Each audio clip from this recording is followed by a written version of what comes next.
खबर है, दहशतगर्दों का मददगार गिरफ्तार किया गया है। कब्जे से एक पिस्तौल बरामद किया गया है। पुलिस इस मामले में पूछताछ कर रही है।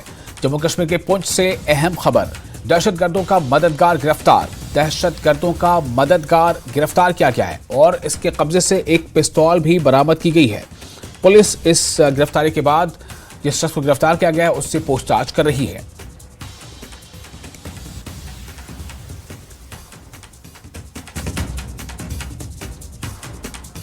और इस वक्त हमारे साथ मौजूद हैं हमारे रिपोर्टर मोनीश शर्मा, ज्यादा जानकारी के साथ। मोनीश, क्या जानकारी मिल रही है, अपडेट क्या है? जी विशाल, बात यह कि 2 दिन पहले जो है पुंछ के मंगनाड़ इलाके में जो है पुलिस की तरफ से और सुरक्षा बलों की तरफ से तलाशी अभियान चलाया जा रहा था, जिस दौरान देर शाम को एक संदिग्ध को जो पकड़ा गया और उससे पूछताछ की गई और उसकी तलाशी ली गई। तो उसके पास से एक पिस्टल, 2 मैगजीन और कुछ गोलियां जो है बरामद हुई। और जब उसकी पहचान की गई तो वो कश्मीर का रहने वाला जो है बांडीपुरा का अब्दुल खलील जो है लोन निकला। और उसके जो मोबाइल था उसमें कुछ पाकिस्तानी सिम कार्ड और कुछ व्हाट्सएप नंबर जो पाकिस्तान के थे वो लगातार पाकिस्तान के संपर्क में था। उसके बाद जो है पुलिस ने उसको पुंछ थाने में लाया और वहां पर उसके खिलाफ एफआईआर दर्ज की गई है और उसके खिलाफ जो है कार्रवाई जारी है।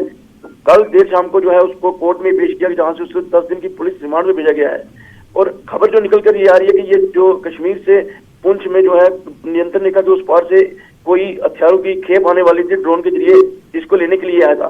हालांकि अभी इस बात की पुलिस की तरफ से पुष्टि नहीं की है, लेकिन सूत्रों से ये खबर पक्की आ रही है कि इसका पुंछ में आने का मकसद यही था कि ये यहाँ से हथियार लेकर जाता और आतंकियों को सौंपता। क्योंकि पिछले 3-4 दिनों से ये खबर आ रही थी कि जो मंगनाड़ इलाका है वहां में संदिग्ध देखे जा रहे हैं और उसी को लेकर जो तलाशी अभियान था उसके दौरान जो है इसको पकड़ा गया है। जी, बहुत शुक्रिया आपका तमाम जानकारी के लिए। मोनीश शर्मा हमें इस खबर की तफसीलात दे रहे थे कि किस तरह से इस शख्स की गिरफ्तारी हुई है।